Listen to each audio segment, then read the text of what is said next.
नमस्कार मित्रांनो, मी गोपाल डाकेपळे. मित्रांनो, पशुसंवर्धन विभागाअंतर्गत नोव्हेंबर ते डिसेंबर 2023 मध्ये गाय म्हैस योजना, शेळी मेंढी पालन योजना आणि कुक्कुटपालन योजनेसाठी ऑनलाईन अर्ज मागवण्यात आलेले होते मित्रांनो.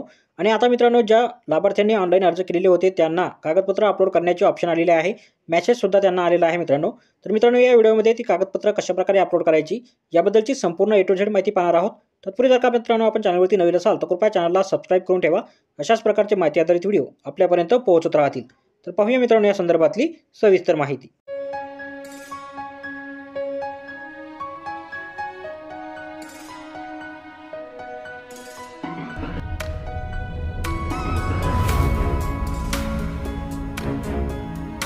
तर मित्रांनो, सर्वात अगोदर तुम्हाला as.mahabms.com या वेबसाईटवर यायचं आहे. याची लिंक तुम्हाला व्हिडिओच्या डिस्क्रिप्शन बॉक्समध्ये दिलेली आहे. इथे सूचना दिलेल्या आहे, सविस्तर वाचून बंद करा. यानंतर मित्रांनो, SMS आलेल्या लाभार्थ्यांनाच कागदपत्रे अपलोड करता येणार आहेत याची कृपया नोंद घ्यावी. अशा प्रकारची हायलाईट इथे तुम्हाला देण्यात आलेली आहे. यानंतर तुम्हाला कागदपत्र अपलोड करा बटन दिसत आहे, याच्यावरती तुम्हाला क्लिक करायचं. याच्यावरती क्लिक केल्यानंतर काही सूचना दाखवेल, या सूचना सविस्तर वाचून घ्या आणि बंद करावरती क्लिक करा. यानंतर तुम्हाला आता लाभार्थ्याचा आधार कार्ड क्रमांक आणि त्यानंतर फॉर्म भरता वेळेस जो मोबाईल नंबर वापरलेला होता किंवा जो पासबुक वापरलेलं होतं त्याचे शेवटचे 8 अंक टाकून लॉग इन करायचं आहे. पाहू शकता, लॉग इन झाल्याच्यानंतर कागदपत्र अपलोड करण्यासाठी काही बाबी तिथे लक्षात घ्यायच्या आहे. त्यामध्ये कागदपत्राची जी क्षमता आहे ती 100 KBच्या जास्त नसता आला पाहिजे. इथे लॉग इन झाल्यानंतर तुम्हाला लाभार्थ्याचं नाव दाखवले जाईल, लाभार्थ्याचा आधार क्रमांक, योजनेचं नाव, निवडलेली बाब आणि कागदपत्र अपलोड करामध्ये तुम्हाला निवडा म्हणून एक ऑप्शन आली आहे, याच्यावरती क्लिक करायचं. सर्वात अगोदर तुम्हाला आता अर्जदाराचा फोटो, एक पासपोर्ट फोटो अपलोड करायचा आहे. यासाठी चूज फाईलवरती क्लिक करा. जिथं कुठेही तुमचा पासपोर्ट साईज फोटो तुम्ही सेव्ह केलेला असेल तिथून अशा प्रकारे अपलोड करून घ्या मित्रांनो. पाहू शकता इथं अपलोड झालेला आहे. आता सेव्हवरती क्लिक करायचं. सेव्हवरती क्लिक केल्याच्यानंतर मित्रांनो, निवडलेले कागदपत्र योग्य आहे व जतन करण्यास अंतिम सहमती आहे का, तर मित्रांनो जतन करावरती क्लिक करा. त्यानंतर पाहू शकता कागदपत्र यशस्वीरित्या अपलोड झालेली आहे, अशा प्रकारचे तुम्हाला इथं मेसेज दाखवले जाईल. आता तुम्हाला मित्रांनो इथं 7/12 जो आहे तो अपलोड करावा लागणार आहे. याच्यासाठी तुम्हाला मित्रांनो चूज फाईलवरती क्लिक करायचं आणि जिथे कुठे तुमचा 7/12 सेवा असेल तिथून अशा प्रकारे अपलोड करा. पाहू शकता 7/12 सुद्धा अपलोड झालेला आहे. आता सेव्हवरती क्लिक करा. पुन्हा एकदा मित्रांनो तुम्हाला ती माहिती दाखवली जाईल, सविस्तर माहिती वाचून मित्रांनो आता जतन करावरती क्लिक करायचं. याच्यावरती क्लिक केल्याच्यानंतर मित्रांनो पुन्हा एकदा पाहू शकता कागदपत्र यशस्वीरित्या जतन झालेली आहे, अशा प्रकारचा मेसेज आलेला आहे. आता तुम्हाला अशाच प्रकारे ऑटो सुद्धा अपलोड करायचा आहे. चूज फाईलवरती क्लिक करा. चूज फाईलवरती क्लिक केल्याच्यानंतर जिथं कुठेही तुमची ऑटो सेव्ह केलेली असेल ती अशा प्रकारे मित्रांनो अपलोड करून घ्या. चूज फाईलवरती क्लिक करून पाहू शकता ऑटो सुद्धा अपलोड झालेला आहे. आता सेव्हवरती क्लिक करा. यानंतर तुम्हाला पुन्हा एकदा माहिती दाखवली जाईल आणि जतन करावरती क्लिक करा. जतन करावरती क्लिक केल्याच्यानंतर कागदपत्रे यशस्वीरित्या अपलोड झालेली आहेत. आता मित्रांनो, अपत्य दाखला तुम्हाला द्यायचा आहे, अनिवार्य स्वयं घोषणापत्र, ज्याचा फॉर्मेट तुम्हाला व्हिडिओच्या डिस्क्रिप्शन बॉक्समध्ये सुद्धा दिलेला आहे. आता अपलोड करण्यासाठी चूज फाईलवरती क्लिक करा मित्रांनो आणि जिथे कुठेही तुमचा जो फॉर्मेट सेव्ह असेल तो फॉर्मेट तुम्हाला अशा प्रकारे मित्रांनो तिथून अपलोड करून घ्यायचा आहे. तर पाहू शकता मित्रांनो, मी ते अशा प्रकारे अपलोड करून घेत आहे. पाहू शकता अपत्य प्रमाणपत्र सुद्धा इथं अपलोड झालेलं आहे. आता सेव्हवरती क्लिक करा. सेव्हवरती क्लिक केल्याच्यानंतर मित्रांनो तुम्ही पाहू शकता अशा प्रकारची तुम्हाला सूचना येईल. आता जतन करावरती क्लिक करायचं. कागदपत्र यशस्वीरित्या अपलोड झालेले आहे अशा प्रकारचा मेसेज येईल.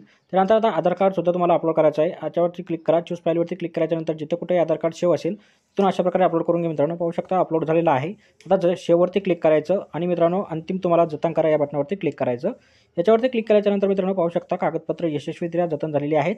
त्यानंतर पाहू शकता मित्रांनो 7/12 मध्ये लाभार्थीचे नाव नसल्यास कुटुंबाचे संमतीपत्र द्यायचं आहे.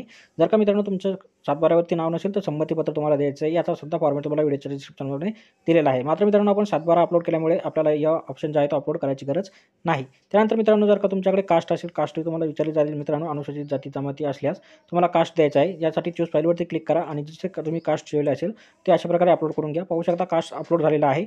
आता सेव्हवरती क्लिक करायचं. सेव्हवरती क्लिक केल्याच्यानंतर मित्रांनो पाहू शकता तुम्हाला अशी माहिती दाखवली जाईल आणि जतन करावरती क्लिक करा. यानंतर मित्रांनो कागदपत्र सक्सेसफुली अपलोड झालेले आहे अशा प्रकारचं मेसेज येईल. यानंतर मित्रांनो तुम्हाला आता खाली रहिवासी प्रमाणपत्र विचारले जाईल. जर का मित्रांनो तुमच्याकडे असेल तर ते चूज फाईलवरती क्लिक करून अपलोड करायचं आहे. अपलोड केल्याच्यानंतर मित्रांनो पाहू शकता इथं रहिवासी प्रमाणपत्र स्वयं घोषणापत्र सुद्धा अपलोड झालेलं आहे. याला सुद्धा सेव्ह करायचं आहे मित्रांनो. त्यानंतर निवडलेले कागदपत्र योग्य आहे का, जतन करण्यास अंतिम सहमती आहे का, तर जतन करा. जतन करावरती क्लिक केल्याच्यानंतर कागदपत्र यशस्वीरित्या अपलोड झालेली आहेत. पाहू शकता आता दारिद्र्य खाली जर का तुम्ही असेल मित्रांनो तर तुम्हाला इथं अपलोड करू शकता, नसेल तर सोडून द्या. बँक खात्याचं पासबुक तुम्हाला इथं अनिवार्य आहे मित्रांनो. बँकेचं पासबुक तुम्हाला इथं अपलोड करणं अनिवार्य आहे मित्रांनो. चूज फाईलवरती क्लिक करून अपलोड करून घ्या. पाहू शकता बँकेचं पासबुक सुद्धा अपलोड झालेलं आहे. सेव्हवरती क्लिक करा. सेव्हवरती क्लिक केल्याच्यानंतर मित्रांनो माहिती दाखवली जाईल ती पहा आणि जतन करावरती क्लिक करा. याच्यावरती क्लिक केल्याच्यानंतर कागदपत्र यशस्वीरित्या साठवलेली आहे अशा प्रकारचा मेसेज येईल. त्यानंतर आता लहान कुटुंब प्रमाणपत्र किंवा कुटुंबातील एकाच व्यक्तीने लाभ घेतला आहे का, तर यासाठी तुम्हाला राशन कार्ड इथं अपलोड करावं लागणार आहे मित्रांनो, जे की अनिवार्य आहे. यानंतर तुम्ही इथे राशन कार्डला अशा प्रकारे मित्रांनो जिथे कुठे सेव्ह असेल ते तिथून अपलोड करून घ्या. पाहू शकता राशन कार्डसुद्धा मित्रांनो इथं अपलोड झालेलं आहे. त्याच्यापुढे सेव्ह ऑप्शन आहे. त्या सेव्हवरती क्लिक करून मित्रांनो सेव्ह करून घ्यायचं आहे. यानंतर मित्रांनो जतन करावरती क्लिक करा. याच्यामध्ये जतन करावरती क्लिक केल्यानंतर कागदपत्र यशस्वीरित्या पाठवली गेलेली आहेत किंवा साठवली गेलेली आहेत अशा प्रकारचा मेसेज येईल. त्यानंतर दिव्यांग असल्यास तुम्हाला दाखला द्यायचा आहे, नसेल तर सोडून द्या. त्यानंतर बचत गट सदस्य जर असेल तर द्यायचा आहे, नसेल तर सोडून द्या. वयाचा किंवा जन्मतारखेचा सत्यप्रत तुम्हाला जोडायची आहे जर का असेल तर.